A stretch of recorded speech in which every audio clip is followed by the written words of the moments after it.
Je suis né le 11 janvier 1944 à Sebdou, grosse bourgade de l'ouest algérien, au sud de Tlemcen. Dès 1956, le quartier est entièrement contrôlé par le FLN. Je n'ai que 12 ans et les rumeurs de la guerre restent lointaines à mes oreilles.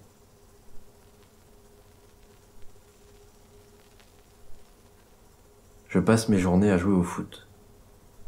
Mon père, ancien joueur professionnel de football, m'a donné ses chaussures à crampons. Elles sont un peu grandes, mais je m'en fiche. Tous mes copains m'envient.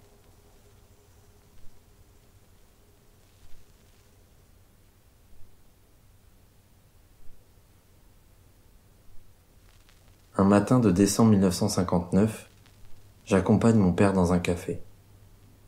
Un homme s'approche de notre table. Je connais son visage. C'est un membre du FLN. Il sort un pistolet, tire 3 coups et s'éloigne rapidement.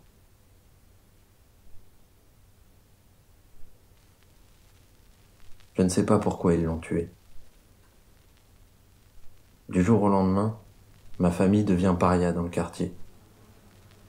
Lorsque je sors de l'école pour retrouver mes copains de foot, les regards se détournent.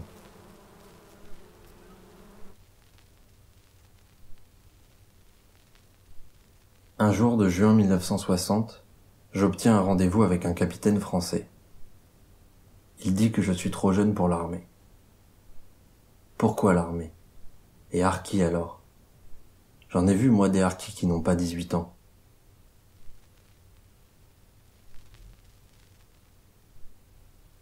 Je suis embauché dans la Harka du 2e régiment d'étrangers parachutistes. Une formation d'élite issue de la Légion étrangère. J'ai signé sans regarder. J'ai tout juste 16 ans.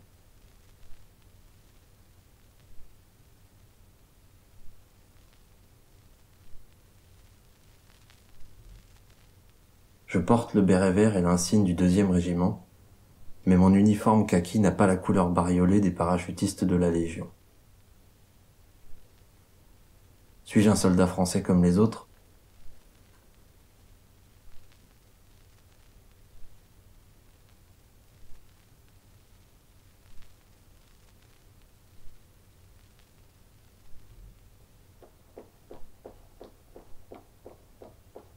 Au combat, mes nouveaux camarades et moi sommes toujours envoyés en première ligne.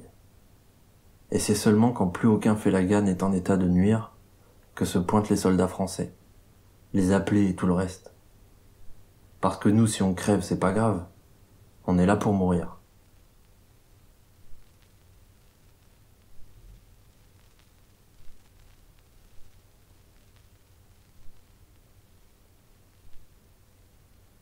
Même si l'armée ne me payait pas ce misérable salaire, je me serais engagé. J'aime la France, c'est vrai. Mais si mon père n'avait pas été tué, je serais parti avec le FLN. Comme mes cousins.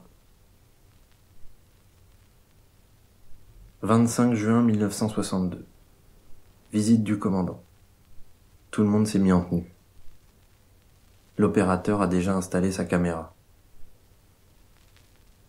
On nous appelle un par un. Je me retrouve entouré de 2 énormes gaillards. Le type de gauche me défait le ceinturon, pendant que le type de droite s'empare de mon arme. « Vous êtes le harki Kader Zelata ?»« Oui, mon commandant. »« La guerre est finie. Vous pouvez rentrer chez vous. Vous êtes l'avenir de l'Algérie. La France vous remercie. » L'officier sort une enveloppe, 3 fois le salaire. Un camion militaire stationne, avec déjà quelques camarades à l'intérieur. Ça y est, je comprends. Ils ont eu leur indépendance et ils nous ont niqués. Ils descendent la bâche, on ne voit plus rien. À l'entrée de la ville, ils nous font descendre. Allez, ciao, démerdez-vous. Chacun part de son côté. Je n'étais pas très loin de chez moi, mais je me cache, en attendant le soir. Tout le monde me connaît dans le quartier. Écoute-moi, oh camarade, laisse tomber cette fille, tu m'entends. Elle va te rendre malade et tu vas souffrir longtemps. Je sais bien que tu l'aimes, tu lui as donné ton âme. Je sais bien que tu l'aimes, tu lui as donné ton âme. Mais elle ne t'a jamais mis camarade. Elle profite de toi et tu es content. Même si paroles sont froides, tu dois les sentir pourtant.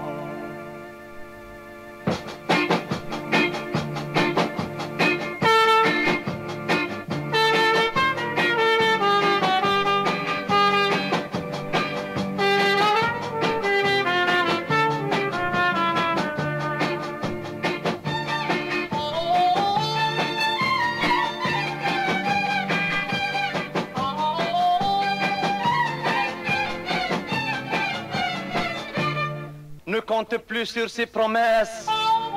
Elle t'aimera pas même à 100 ans. Elle t'a joué la double face.